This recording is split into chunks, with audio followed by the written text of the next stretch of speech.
We have come to the final part of our Wellness Coach program.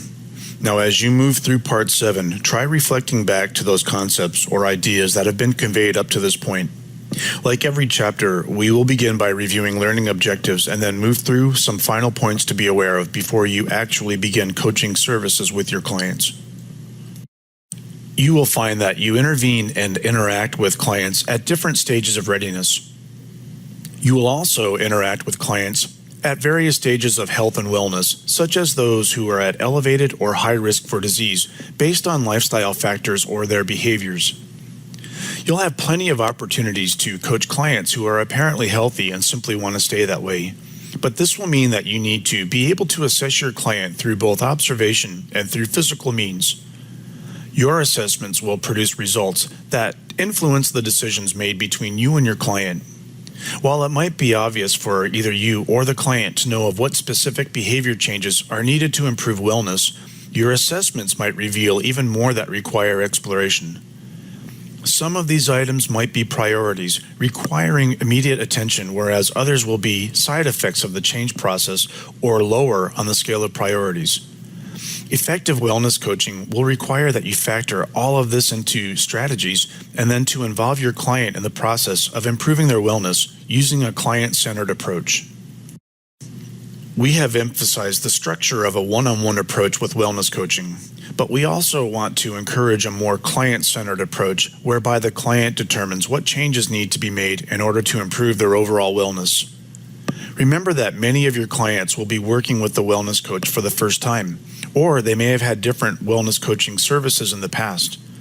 Regardless, the wellness coach represents a solid anchor point for the client and provides strength and comfort in the face of the uncharted territory of behavior change in clients who have not made attempts before to change risky or unwanted behaviors.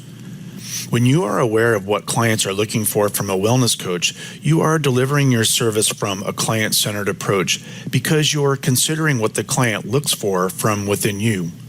This is the only way that we can work with the client to efficiently achieve wellness goals. When you have determined your client's priorities, you provide several positive reinforcers for the coaching process while keeping the process client-centered.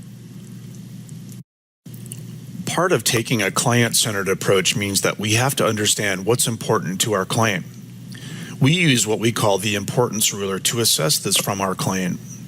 Although this might seem like a simple process, it requires that the coach persuade or help the client to clarify their values or those things that seem to be important from within their mindset. With evolved listening skills, reflection, and motivational interviewing, you'll be able to see those areas of focus that your client believes are priorities, or in other words, those that are important. One of the biggest challenges to being a wellness coach is to help clients manage busy or very active lifestyles. Sometimes this sort of lifestyle creates a more sedentary activity profile seen in our clients' activity levels or physical fitness. We have described methods to help clients change behaviors, but we have not really described the specific physical changes in terms of improving our clients' fitness levels to impact their wellness. When you first meet with the client, you have to understand that they may be using your service because they have had a health scare or a warning sign. Timing becomes important for a client in this scenario because we can still move through the behavior change process efficiently enough to prevent the escalation of warning signs. We coach clients with health concerns every day. It's typical for a client to retain a wellness coach after some sort of a warning sign related to their health, but how we work with these clients depends on many factors.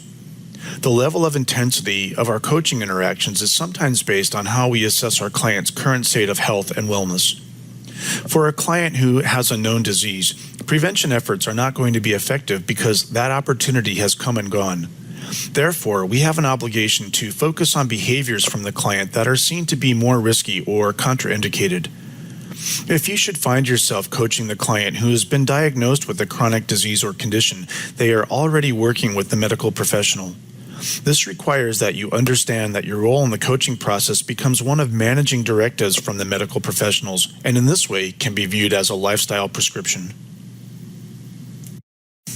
The best strategies for a coach working with a client who's been diagnosed with a chronic disease or condition include balancing the demands of self-care. This involves finding out from your client what they would like to focus on as a behavior change related to their lifestyle and condition. Remember, we will assess our client using observation and physical assessments, but we also want to know what the client feels as a priority for change.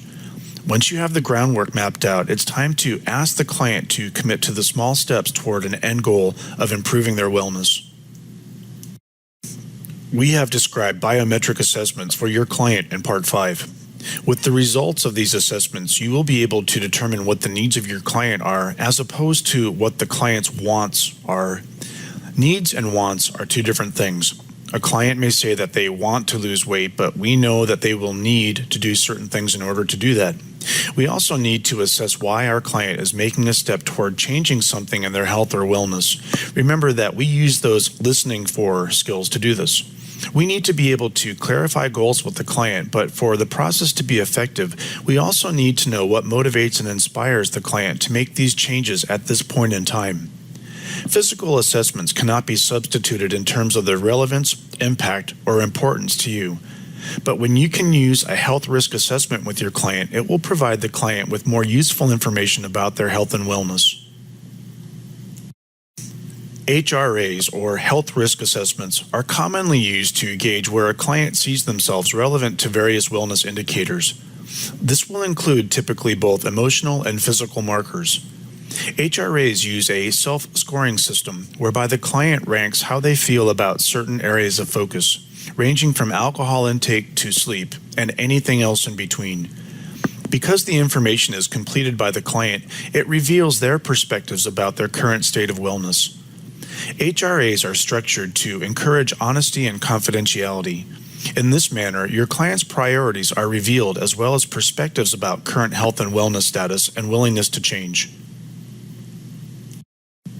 By itself, the aging process provides coaches with challenges that arise from conditions seen in those who you coach. Many times, our clients simply accept the aches and pains or changes to their functionality as part of the aging process. This perspective is something that can be changed within the client's mindset by understanding their history and then coaching some of the specific values or beliefs from within the client. But what about physical conditions that are revealed upon your first point of contact? It might be useful for you to understand that some of your clients will be part of what is known as a special population. While all of our clients are special, those in special populations are those considered to have chronic conditions or diseases that they are currently managing. Sometimes clients enter into this group after a medical professional has diagnosed a condition or disease based on symptoms. For these clients, again, prevention efforts are off the table. Your role then becomes one of simply facilitating as much normal function as possible for this client. You'll always be surprised by how much a client can do, even when they have been ranked as being part of a special population. This will require strong coaching skills and a full understanding of your client's past history and their current state of health.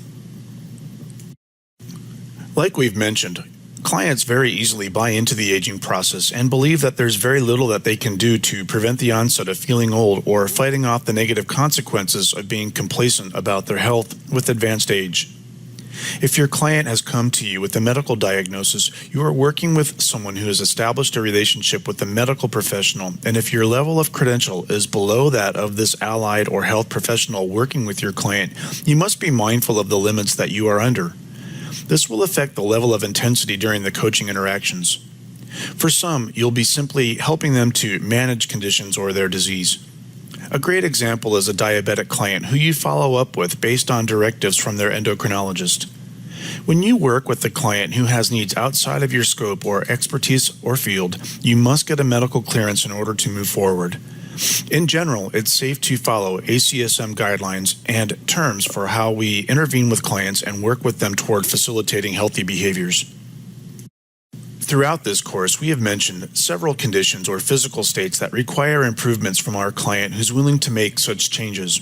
We've also mentioned that there are many different types of clients and situations, but typically health concerns are driven by a few main or key indicators. Physical activity will always be a major driver for behavior change as the benefits are far-reaching and creep into many areas that we consider to be under the umbrella of wellness. Also very common are those clients who present with obesity and/or stress. We will round out Part 7 by discussing strategies to better understand and coach clients who are either obese or stressed. Remember that the two are not mutually exclusive and in fact may be seen tied to other conditions that require behavior change from your client.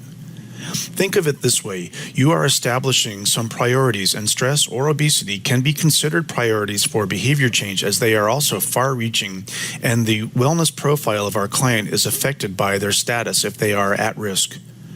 Obesity is defined in Chapter 5 and confirmed from the coach through assessment. Always remember to stay consistent with the client-centered approach. You must learn from the client what their perspectives and motivations are as they relate to body weight and body image. More information on understanding this is provided in your manual. Once you have biometric readings from your client, you can then use the science of facts to persuade behavior change. It's pretty unlikely that you'll find just one stress management process that will work for every client that you coach. The best and maybe most important process of managing stress is to prevent the negative side effects to the client before they become unmanageable. Your goal is not to overcome every stressor that your client faces, but instead to help them effectively manage their responses. Ideally, this would be something that you aim to prevent from happening in the first place by identifying barriers and obstacles that may cause stress during the process of strategizing toward behavior goals. Because stress has different effects on everyone and each client has a different perspective about stress, it's essential to view each client from an individual perspective in order to stay client-centered. More information on strategies to coach your client through stress are provided in your manual. Our mission has been to provide you with the complete experience in terms of preparing you to be a wellness coach. No matter what our intention is, your decision to absorb this information and to practically apply it falls upon your abilities to stay client-centered and effective in every coaching interaction that you provide. This requires that you know all the different components of wellness coaching, but the irony of this is that you may feel you will never know all the components required to meet the needs of every client that you meet. The only guarantee that we can provide you is that you will be challenged by what your clients present to you. Staying on point with the structure provided and the suggestions for facilitating behavior change will help you to conquer both physical and emotional wellness factors seen from your client. We encourage you to use creativity in strategizing with your client. This is the only way to encourage the successful evolution of the wellness coach profession.